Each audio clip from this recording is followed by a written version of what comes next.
आपसे गुजारिश करते हैं कि आप हिस्सेदारी की इस लड़ाई में हमारा साथ दीजिए, इंसाफ की इस लड़ाई में आप हमारा साथ दीजिए, कमजोरों को ताकतवर बनाने के लिए आप हमारा साथ दीजिए, जो दबे हुए हैं उनको उठाने के लिए आप हमारा साथ दीजिए, मजलूमों को जालिमों से छुटकारा दिलाने के लिए आप हमारा साथ दीजिए, अपने बच्चों को शिक्षा का इंतजाम कराने के लिए आप हमारे प्रत्याशी को कामयाब करिए, आपके विधानसभा में इंटर और डिग्री कॉलेज को कायम करने के लिए आप हमारा साथ दीजिए और वोट करिए, आपके विधानसभा में विकास का काम कराने के लिए आप हमारा साथ दीजिए।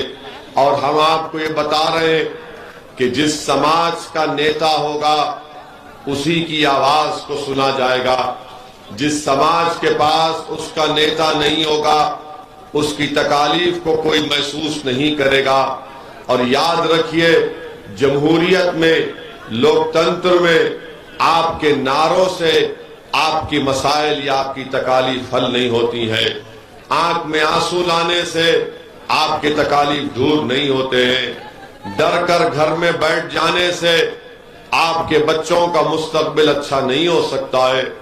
आपसे हम यही कह रहे हैं कि कल तक आपके पास एक विकल्प नहीं था, आपके पास मुतबादिल नहीं था, आज मुतबादिल के तौर पर मजलिस इत्तेहादुल मुस्लिमीन और जन अधिकार पार्टी आपके दरमियान में है, जो गरीबों की, मजलूमों की, कुचलों की आवाज है।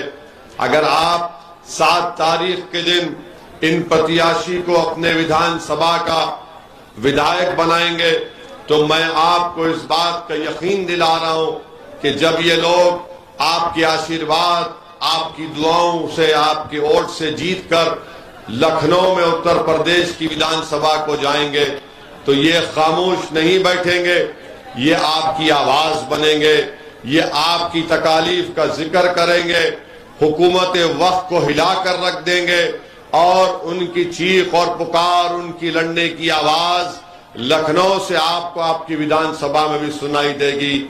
ये हमने तय किया है। अब आपसे अपील कर रहे हैं कि मुत्तहदा तौर पर अपने वोट का इस्तेमाल मजलिस इत्तेहादुल मुस्लिमीन के प्रत्याशियों के हक में और जन अधिकार पार्टी के हमारे बदलापुर के राजेश विश्वकर्मा साहब गैस का सिलेंडर करिए। और दूसरी बात यह कि आप जानते हैं कि 5 साल से बीजेपी को सत्ता मिली उत्तर प्रदेश में, मगर बीजेपी ने उत्तर प्रदेश के गरीबों के लिए कुछ नहीं किया, विकास के नाम पर उत्तर प्रदेश में विनाश किया। नौजवानों को, युवाओं से वादा किया था कि 70 लाख नौकरियां दी जाएंगी, मगर वो झूठा साबित हुआ। आज उत्तर प्रदेश का नौजवान जो नौकरी की तलाश में तैयारी करता है एलिजिबिलिटी टेस्ट के लिए, इम्तिहान के लिए, जब अपने गांव से निकलकर किसी शहर को जाता है और रात अपनी रोड पर गुजार कर जब सुबह में इम्तिहान लिखने जाता है तो योगी की सरकार ने उसको बता देती है कि पर्चा लीक हो चुका है और कैंसल हो चुका है। मेरे अजीज दोस्तों और बुजुर्गों, आज उन बेरोजगार नौजवान बच्चे और बच्चियों के माँ बाप का क्या हाल होगा। उनके ख्वाबों को चुकनाचूर अगर किसी ने किया तो वो बीजेपी, मोदी और योगी की सरकार ने किया। मेरी माँ और बहनें, आप मेरी इस बात से मुत्तफिक होंगी कि कीमतें आसमान को छू रही हैं। पेट्रोल और डीजल की कीमतें इतनी बढ़ चुकी हैं कि आज गरीब को अपने घर में उसको उसके खाने में, बच्चों की स्कूल की फीस अदा करने में बहुत परेशानी हो रही है। और हमारी बात को याद रख लीजिए आप, 7 तारीख के बाद 8 तारीख के दिन या फिर 10 मार्च के बाद 11 मार्च के दिन आप टीवी पर देखेंगे कि मोदी ने पेट्रोल, डीजल और गैस की सिलेंडर की कीमतों में इजाफा कर दिया। इसके लिए आप तैयार हो जाइए, क्योंकि उत्तर प्रदेश के चुनाव है। नरेंद्र मोदी जनता की नाराजगी नहीं मोलना चाहते हैं, इसीलिए जैसे चुनाव हो जाएंगे उत्तर प्रदेश के, मोदी सरकार गरीबों की कमर तोड़ने वाले इक़दाम करेगी। हम आपसे अपील कर रहे हैं कि ये गरीब विरोधी सरकार है जो गरीबों को तकालीफ पहुंचा रही है, और हम आपसे अपील कर रहे हैं कि 7 तारीख के दिन आप मजलिस के उम्मीदवार प्रत्याशियों को और जन अधिकार पार्टी के प्रत्याशी को कामयाब करिए। आप जानते हैं कि कोविड के दौरान में मोदी और योगी की सरकार गरीबों के दरमियान में नजर नहीं आई।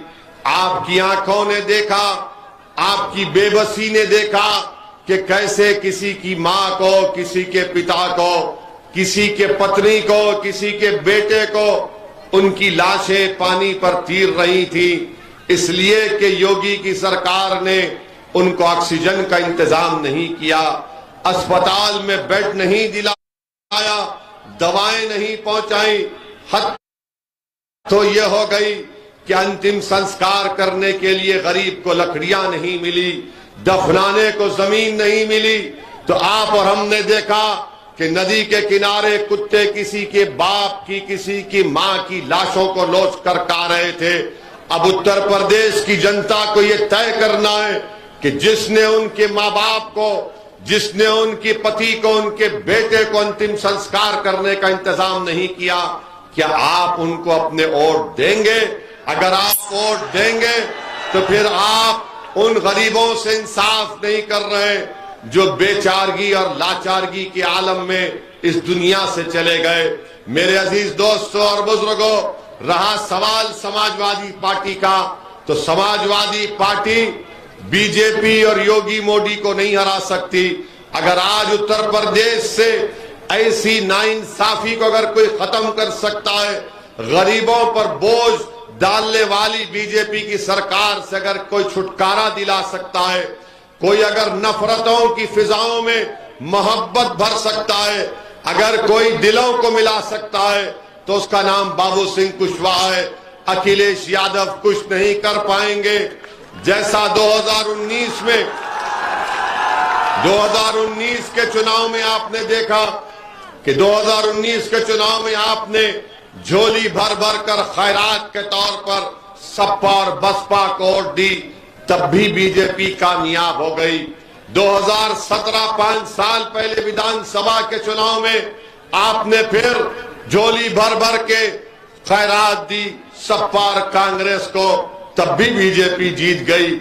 आज हम आपसे अपील कर रहे हैं कि आप अपने वोट की अहमियत अगर उसको बताना है, अपनी ताकत बताना है, तो आप मजलिस इत्तेहादुल मुस्लिमीन के हक में अपने वोट का इस्तेमाल करिए। मैं आपसे अपील करने आया हूं कि आप 7 तारीख के दिन मजबूरी के हालत में वोट मत दीजिए, मजबूती के नाम पर वोट दीजिए। मजबूर होकर आप वोट देंगे तो हमेशा नाइंसाफी होगी। अगर आप मजबूती के नाम पर वोट देंगे तो आप अपनी सफों से अपने नेता को बनाएंगे, अपनी क़यादत को बनाएंगे।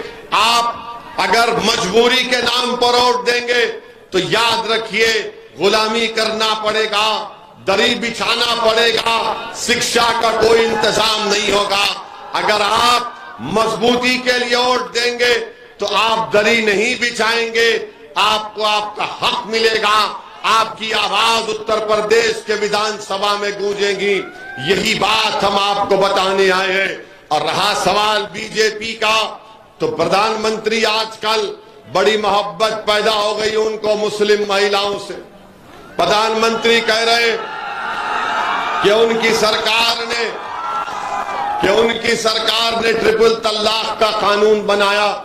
हम प्रधानमंत्री से पूछना चाह रहे, ट्रिपल तलाक का कानून जो आपने बनाया वो मुस्लिम महिलाओं को और बर्बाद करके रख रहा है। मगर अगर आपकी मुस्लिम महिलाओं से मोहब्बत है तो फिर कर्नाटका की उस बच्ची के हिजाब और निकाब से आपको नफरत क्यों है, बताइए आप। तो मालूम हुआ कि प्रधानमंत्री सिर्फ ड्रामा करते हैं। ये तो गनीमत है कि वो देश के प्रधानमंत्री बन गए। अगर किसी हिंदी फिल्म में या भोजपुरी फिल्म में काम करते तो सुपरस्टार बन जाते। तो इसलिए हम आपसे अपील कर रहे हैं कि आप 7 तारीख के दिन हिस्सेदारी के लिए अपनी क़यादत को बनाने के लिए आप मजलिस इत्तेहादुल मुस्लिमीन और जन अधिकार पार्टी के हक में अपने वोट का इस्तेमाल करिए, क्योंकि हमें और भी दूसरे मुख्तलिफ मुकामात पर पार्टी जिंदाबाद।